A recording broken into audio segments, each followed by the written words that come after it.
Hello and welcome to Keep Right On, a Birmingham City podcast brought to you from us here at Birmingham Live. I'm Brian Dick and I'm joined as ever by my colleague and co-host Alex Dicken. And today we're going to be picking through the multitude of transfer rumours that are out there concerning Blues at the moment, in the absence, unfortunately, of concrete signings other than Phil Neumann. Alex, how are you? I'm good, thank you, Brian. Ready to get stuck into the silly season. Yeah, indeed. There's quite a few names out there, aren't there? What we're not going to do or try not to do is be too critical of the people who've put them out there if we don't think there's anything in it. But we will just try and provide a bit of context. We'll go through, I think we've got about upwards of 10 players linked with Blues here. We'll try and put them into a bit of context using a bit of insight into our knowledge of the industry and having watched quite a bit of Blues over the time. So should we start from the top of the list? I haven't organised it into how exciting they would be or chronologically or alphabetically. Should we just go from the top, Alex? Yeah, go on. And I've very little knowledge of the first person on the list, so you kick us off, Brian. It's going to be a cracking listen, this, isn't it? So we have the first player that we are going to be discussing is Louis Opie. Lewis Opie, a German left back from the German third tier. What do we make of this one, Alex? Left back is the probably my entry point at this into this particular rumour. Yeah, so I mean, the likelihood is Blues are probably going to want to sign a left back, whether that's short term. I think we'll probably get more insight on that when pre-season resumes and we can kind of get an understanding of how long Lee Buchanan is away from fitness and what they have planned properly for that position. I suspect they will want to sign a left back.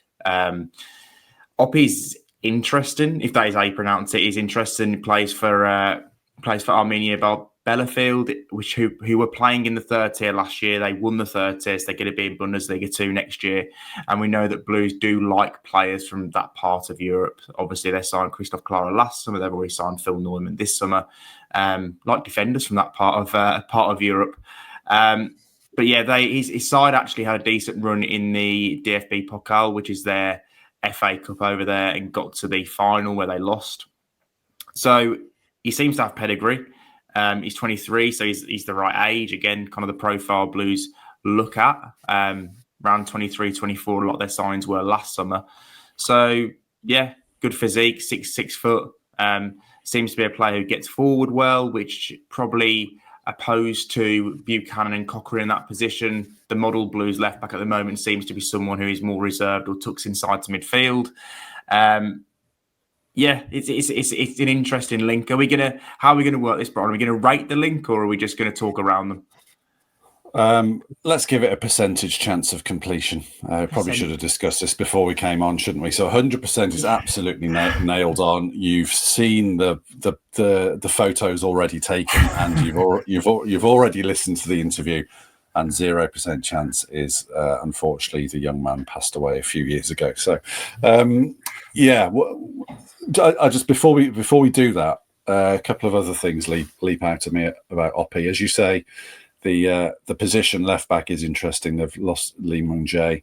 Lee Cochrane is going to be out for Lee Buchanan. Sorry, is going to be out for a while. Alex Cochrane is very much the regular starter at the moment.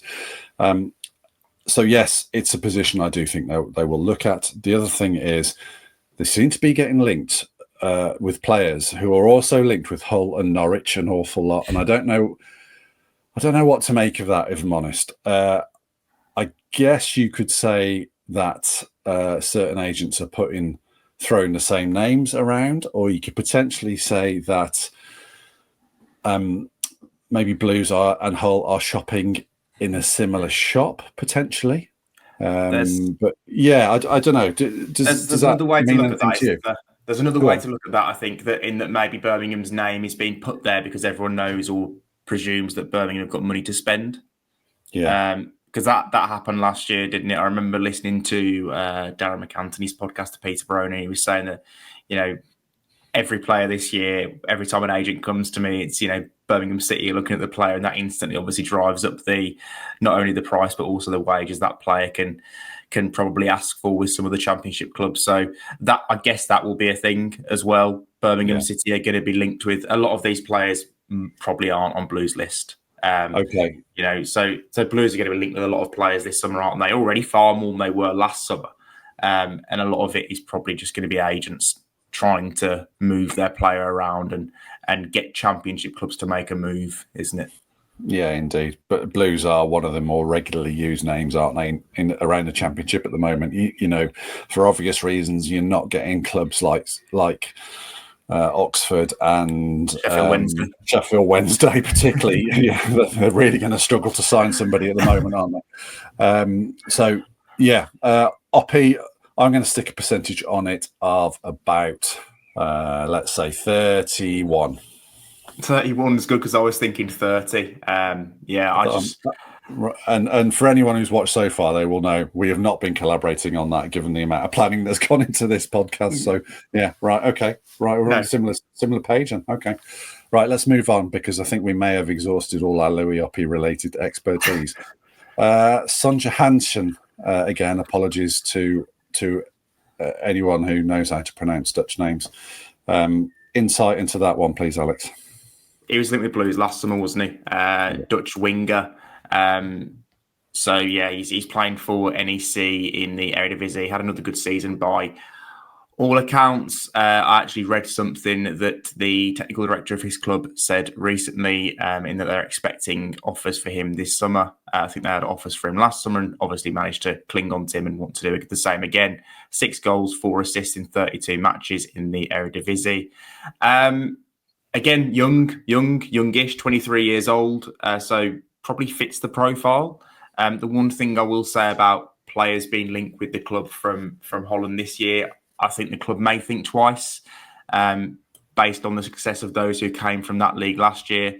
When you think of Willem Willemsen, excellent first half of the season or 2 or 3 months, and then really tailed off after Christmas, obviously when the fixture list became very congested. And he did actually mention a couple of times in interviews about kind of the massive difference in terms of schedule, and obviously it did clearly affect his performance in the second half of the season. Alphonse Samson we can't massively judge still, even though he's been here a year, because he didn't play that much football. But Emil Hansen again broke down 3 times with muscular injuries over the course of the season. Only played 20 odd games, didn't play an awful lot of minutes. So I think that will be a concern because, yes, Blues aren't going to play 60 games next season, but they are probably at least going to play 50. So it's not like it gets that much easier. There's still going to be a hell of a lot of games. Christmas will be the same with the same number of games. And Blues need to sign players who are equipped to deal with it, who are built to deal with it, really. Yeah, I think the takeaway from me is for this whole list, actually, there's going to be an awful amount of wingers on this list, aren't they? And automatically, when you see Blues linked to the winger, you think, right, okay, that sounds right. That's a position we know they're going to be looking at. Haven't got a huge amount to offer on Hansen other than that. Does he play left or right? Do we know that, Alex? I think he plays left. Left. Right. Okay. Yeah. So another Hansen as a left winger. Yeah. You can go first on the percentage chance of this one. Well, because he was linked with the club last year, you obviously presume there is some kind of interest, or he has popped up on their computers. Obviously we know they're now data led. So I'm going to say 50%. I do think the Dutch league or the Eredivisie kind of players of last season will be in their minds this summer. So I'd be surprised if it happened, but he's clearly someone who they're probably aware of. Yeah, and just to point out that Blues won't be going after one winger, will they? They'll have a list of 5 or 6, and they'll probably have all those irons in those particular fires at the time, and just see which one sort of heats up and comes back. So, yeah, it's the Dutch league thing that potentially makes me go slightly lower than that. I'd go sort of 38, something like that. Can't quite go random numbers. I can't quite. 40 feels a little bit too certain for me.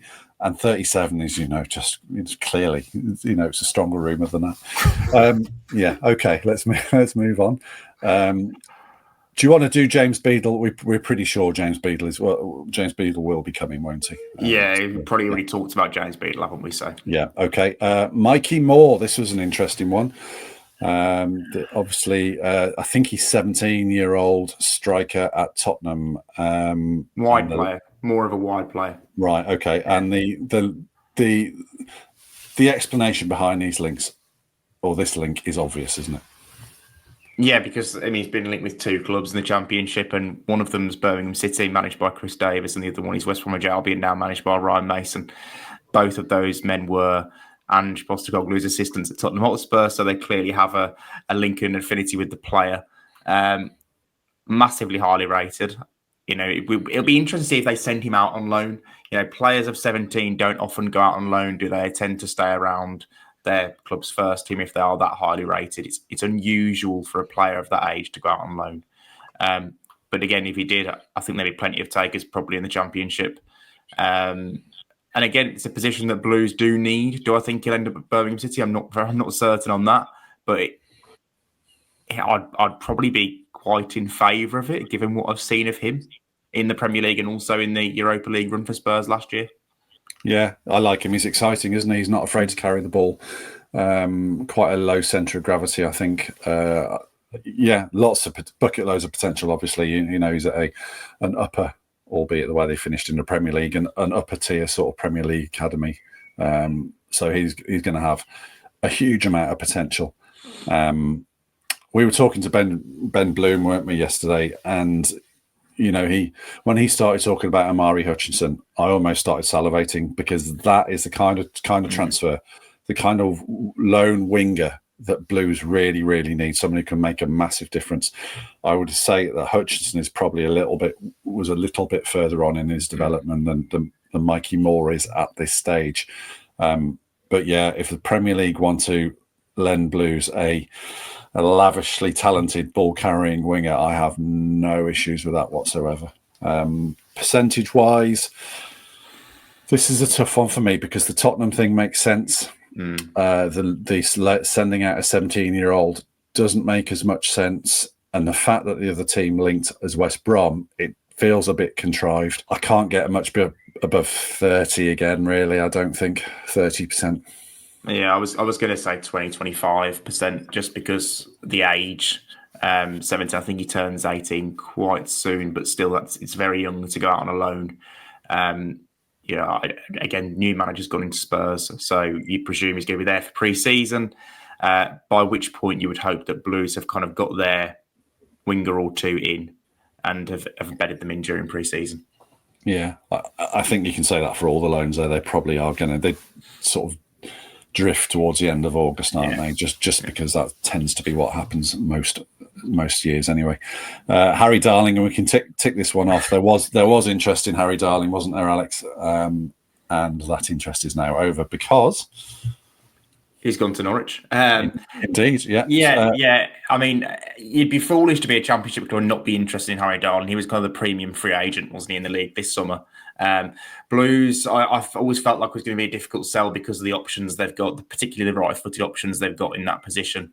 Darling's proven a goal threat as well, but Blues have already got Christoph Clara, Phil Neumann, and their captain, Christian Bielik, so it was always going to be a difficult one. Yeah, indeed. So we can put that. Can't say 0% given the parameters that were laid out earlier, but 1%. Okay, that's not happening, is it? Charlie Savage was another one. Young attacking midfielder, son of former Blues. I can't call him an enforcer. Former Blues record signing Robbie Savage. He spent time in the Man United academy and has been making his way at Reading and making his way quite successfully, hasn't he? Yeah, I quite liked him last year when he was at Reading. I liked Reading in general, as I've probably said a few times in the podcast. He played well in a nice three-man midfield with Lewis Wing and Harvey, and it was all very different players. Contributed to goals, nice left foot, has a tackle in him, as I think we saw in the game against Blues back in February. But I wouldn't expect it to happen, to be honest. And he is one as well. I'm not sure where he'd fit in. He plays in a 4-3-3 at Reading, clearly best as a number 8. an outside 8, and Blues, well, last season at least, didn't play with those players. So I just don't think he fits. Yeah, in the bit I've looked into this particular rumour, I've been told that it's a no. So again, you're probably looking down towards sort of, I don't know, 15% chance of this one happening potentially, in case something changes or someone gets injured or something like that. But as you say, if you're looking to, he feels like a development player at the moment, certainly at championship level. And this is difficult ground for me with Blues developing players, because they are in a rush, aren't they? Davis is in a rush, Tom Wagner's in an even faster rush, and it's how you develop. You give someone from League One enough time in game time to develop. When we saw last season that even Mark Leonard didn't really get the time potentially he needed to sort of evolve and become the type of midfielder that Chris Davis is entirely happy with. Yeah, I think any player that does come in this summer, I want to be a player that's going to be, in the starting 11 or really pushing to get into the starting 11 after about 2 months of the season. Like we spoke about in the podcast with Benjamin Bloom. I expect a lot of the players who finished last season in the 11 to start the next season in the 11, but over the course of it, we'd hope that some of the players that come in during the summer are strong enough to force their way in. And that's kind of the calibre Blues need to be looking at now, not players who are kind of on a par with those who were on their bench last season. Yeah, indeed. I've given my percentage. Do you want to give yours? Charlie Savage, yeah, I'd probably be around 20%. He's yeah. Let's move on. Kanya Fujimoto. Alex, thoughts about him playing in Portugal at the moment? Yeah, I know Blues are interested in Fujimoto, so I've done a lot of research on him. A number 10, left-footed, glides across the turf, really nice player on the eye. Got 5 goals, 5 assists for Gil Vicente in the top flight in Portugal last year, the Primeira Liga, in 30 games, I think. So, goal contribution every 3 games is pretty good going. For a side that isn't traditionally one of the better sides in Portugal, they're around the mid-table mark. A 10, left-footed number 10, we know Chris Davis likes them. He had 2 in his team last year in Kieran Dowell and Willem Willemsen. Obviously, there is still that question mark over Willemsen because of how his second half of the season went. And obviously, Kieran Dowell's gone back to Rangers on loan. We know that they would potentially like to bring him back. But again, no guarantees that will happen. So Fujimoto, I quite like, and I think there's probably a good chance of it happening. There is an injury that Blues are concerned about. He got an innocuous knee injury during a pre-game warm-up towards the end of last season. And I think they're trying to establish how bad that is and how it's going to affect his availability before pursuing. But which I suppose could lead to them missing out on him. But I know he's a player they really do like. Yeah, it's got shades of Miyoshi about this, hasn't it? A Japanese player coming off an injury. Although Miyoshi's was quite a serious knee injury, wasn't it? So there wasn't much doubt, but there was a lot of severity about that one. And Miyoshi came in and did exceptionally well, I think, in a horrible team or a horrible season with a team that fluctuated between horrible and sometimes quite competent. You've clearly looked into that. I'll basically copy whatever you say percentage wise. But again, the position number 10. We talked quite a bit about wingers and sort of second strikers and 10s and things like that so far. That is the area of the team that needs looking at. So giving some more quality to. So go on. I'm trying to work out what's high and what's going to come back to bite me. 100 is high. 100 is very high. I'm going to say 75%. Okay. Yeah. I'll go 70. I'll take the field and go 74, so I can be right then. All the other potential outcomes. I'll go 74. I skipped Che Adams there. We can pretty much kill this, can't we? The Che Adams link. Yes, this came about right at the end of last season, didn't it? And we were told that it's a no. So, yeah, again, never say never, because Che Adams is an excellent player and has done really, really good things at Torino this season. And, I dare say if he was on the market Blues would probably, like to be in that conversation, particularly while they're a championship club. But I've been told it won't happen. So go for a 10%, 5-10%. Yeah, let's just move on then. Absolutely. Joe Gelhart is an interesting one to me. Young forward striker at Leeds United. He spent time out on loan before, hasn't he? I say young. He's 23. He just hasn't played that many games. Sort of kind of been on the fringes of the Leeds team and not been quite able to kick the door in. He's the. I like. Do I know whether he'll come? I don't. Clearly, I don't know. Do I like the link? I do quite like this link. Yeah. Yeah, I'm with you. I actually really like him, and I like what I've seen when he has played. Again, for Sunderland a couple of years ago when they finished in the playoffs under Tony Mowbray, I thought he was really good. And, he scored 5 in 20 for a Hull side that struggled last season. So that's not bad, really, is it either? So no.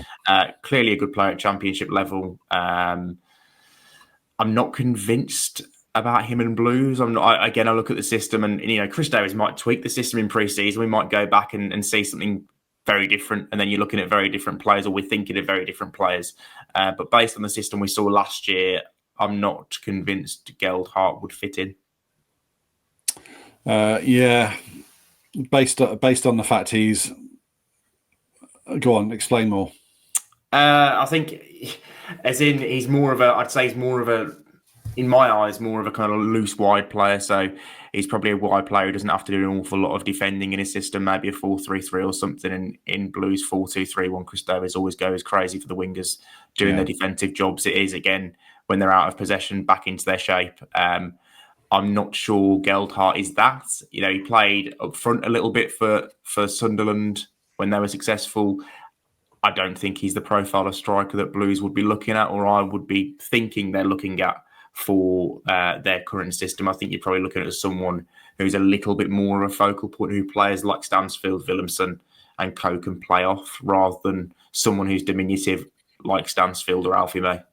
Yeah. And again, you sort of your spidey senses tingle a little bit, don't they, when you see someone associated with both Blues and Wrexham? It seems to be quite an easy sort of pair of clubs to link a player with at the moment. The story is that it would be a loan, and that there's tons of championship clubs interested in him. It just doesn't feel quite right for me, this one, and I'm struggling to verbalise why, which isn't a great situation to be on a podcast. But yeah, this feels like 20% chance of coming to fruition for me. That's exactly the number I was thinking, to be fair. I've not been told anything about Gelhart, so I can't categorically say he's a no, but he doesn't fit for me. Like you said, Brian. Okay, Ollie McBurnie is one that was linked by Alan Nixon, the Sun reporter, who has a reasonable amount of success with his transfers. I like Ollie McBurnie. Just before we talk about whether we think it's going to happen, Ollie McBurnie's had some really good games against Blues, and on his day, he's a big, strong, powerful, barnstorming centre forward, the type of which I think Blues are crying out for.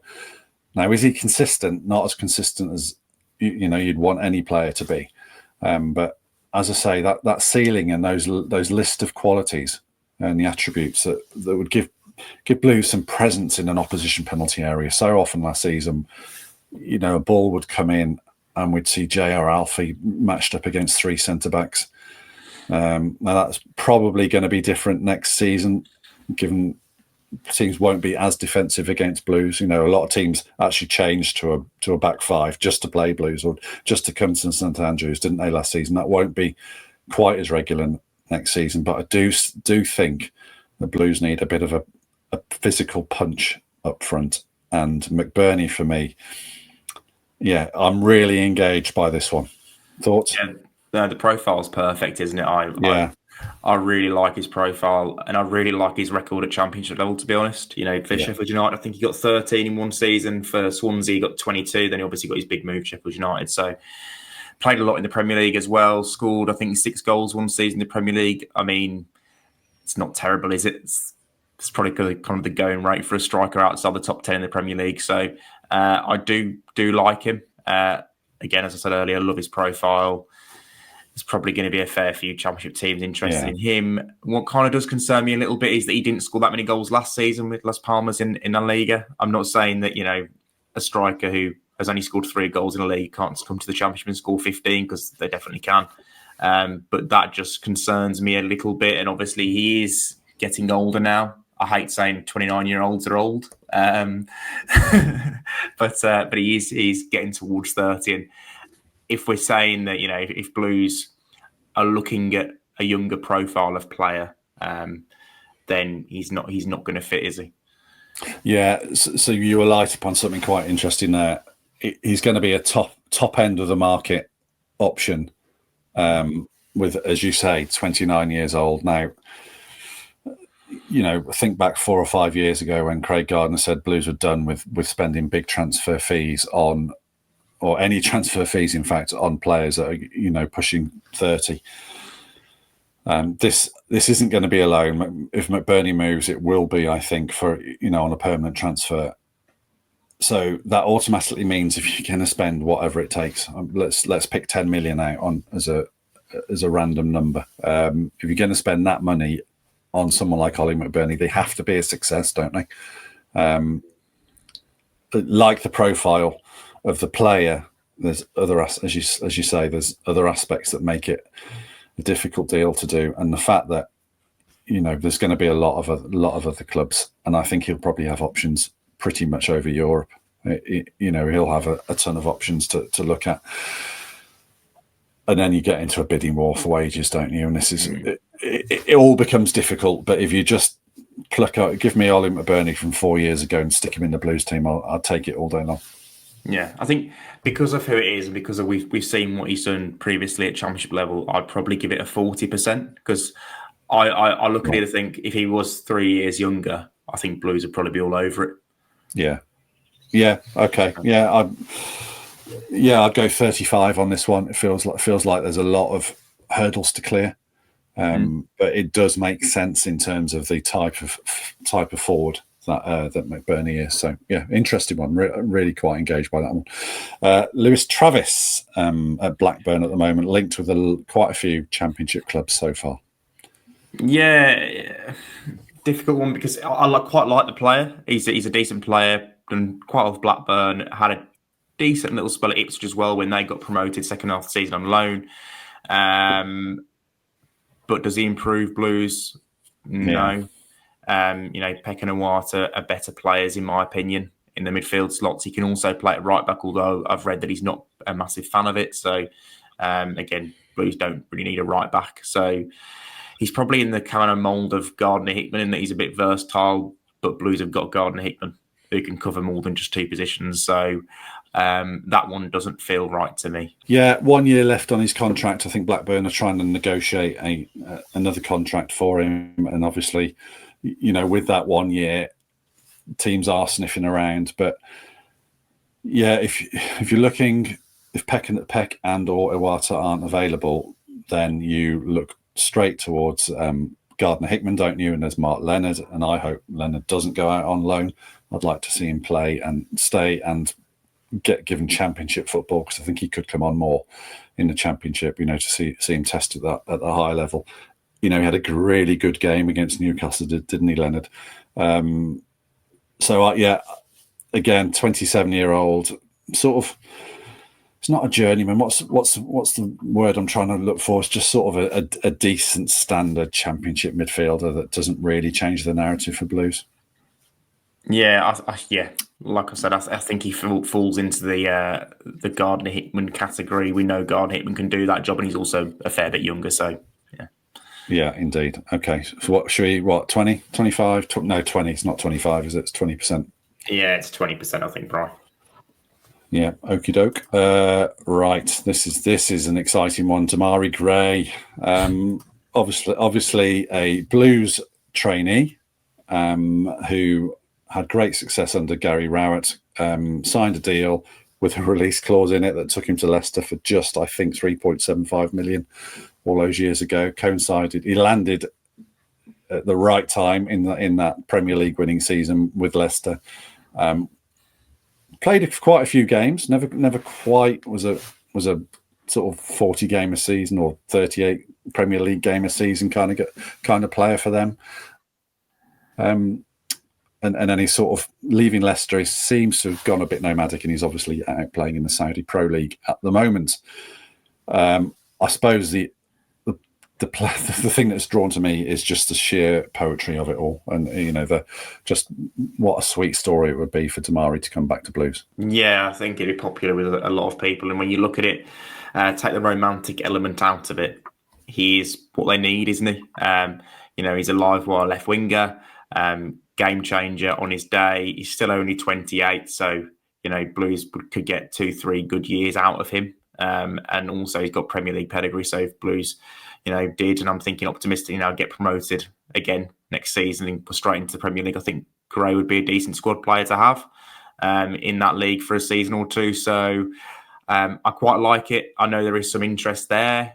Whether that will translate to anything more than interest, I'm not too sure, because there are Premier League teams, lower Premier League teams. There are, clubs that around Europe, even some that are competing in Europe next season, I believe, who are interested in Demarai Gray or bringing Demarai Gray back from Saudi Arabia. So, and then you've also got to factor in that he's probably earning quite good money at Al Ettifaq, a Championship club, even one with the financial wealth and capabilities of Birmingham City at the moment, probably couldn't carry within the current FFP or P&S structure. So, it would. I wrote this piece last weekend, and I think it would largely depend on how keen Demarai Gray is for a homecoming, wouldn't it? He'd have to really drive it and want to do it for it to happen. Yeah, and the point you make about the money, we reach an existential crossroads for Blues, I think, because they are going to kick on and go to this next level as they undoubtedly want to do. They are going to have to start paying big wages for players like Demarai Gray, and it's then how that dynamic is managed in a changing room, which is interesting to me. You need to pick the right people, and Dimmy's only ever conducted himself well when it comes to Birmingham City. This feels like probably not, more than probably so, doesn't it? Just because it's a difficult deal, which takes it under 50% already. Feels a bit Stansfield-esque, doesn't it? We'd have been sitting here this time last year, talking about Blues' interest in Jay Stansfield, probably thinking it wouldn't happen. Yeah. Going into the, and obviously on the face of it made no sense for Stansfield, who'd done so well in the Championship and was at a Premier League club who wanted to give him a chance in the Premier League to come down to a League One club. But Birmingham City is probably different these days, and these things can happen. So I wouldn't want to rule it out, but I think it's, like you said, Brian, probably more likely than likely at this stage, I would say. Yeah. Can you stretch to the 40% mark, or does it need to start with the 3? No, because there are some on this list that I'd probably, now I'm thinking about it, I may have given higher than I perhaps should have. So I'm probably going to go to 40% for this one, because I know that there are people that would love to make it happen.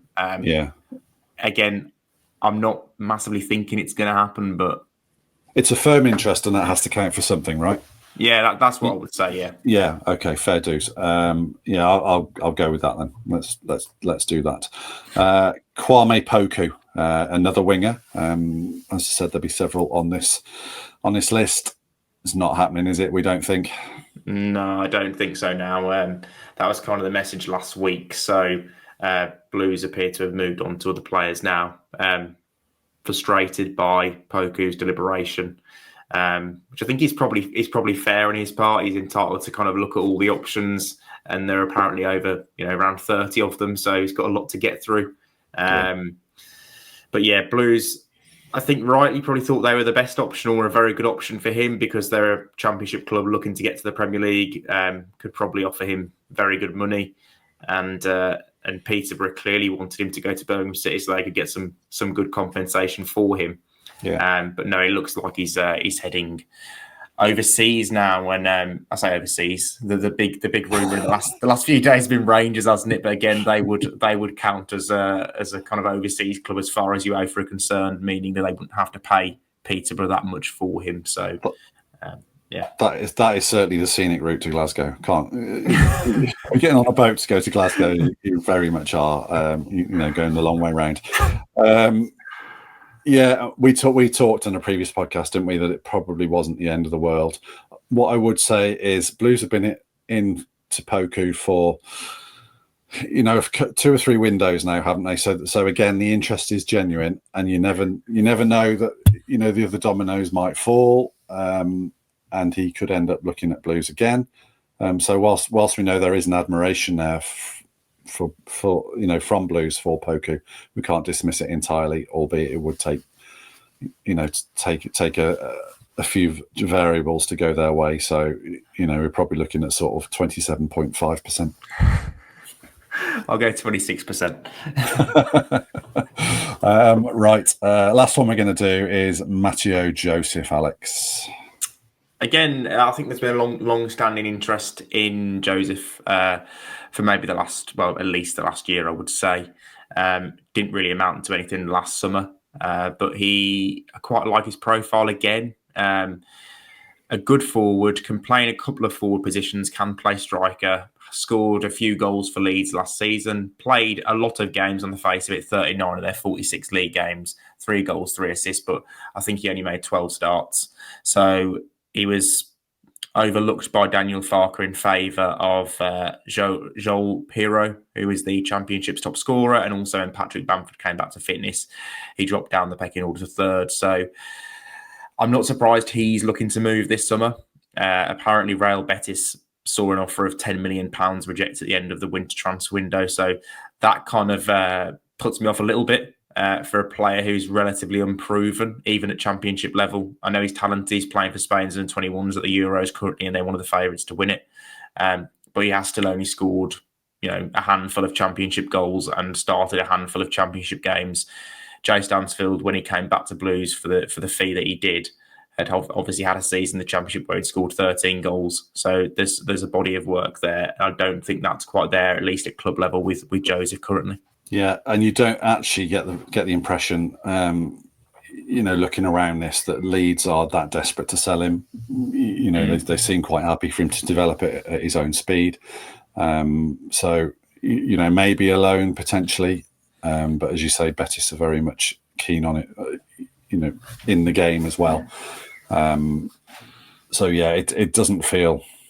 This doesn't feel likely at all to me. I don't actually know whether the interest is genuine or not. I'll be honest there. But even if it is, it still doesn't feel likely. Yeah, it feels like a 25% to me. Yeah, indeed. Yeah. Okay, right. We'll wrap it up there.